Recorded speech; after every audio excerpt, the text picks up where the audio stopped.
ایک بہت ہی اہم مسئلہ قاعدہ اولیٰ کے بارے میں۔ اگر نماز پڑھنے والا یا پڑھانے والا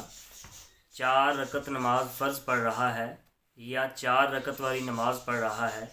تو اس نے قاعدہ اولیٰ کرنا تھا، لیکن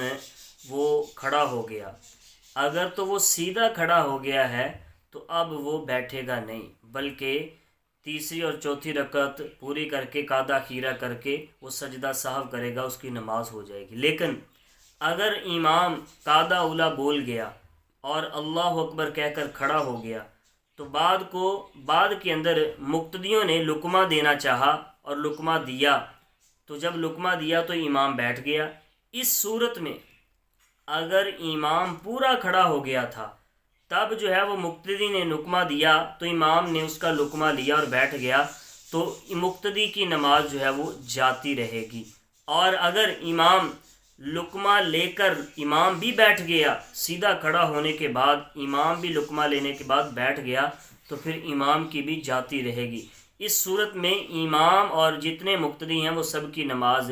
فاسد ہو جائے گی، یعنی نئے سرے سے نماز پڑھنی ہوگی۔ لیکن اگر امام ابھی کھڑے ہونے ہی لگا تھا، تھوڑا سا جو ہے وہ اٹھا ہی تھا،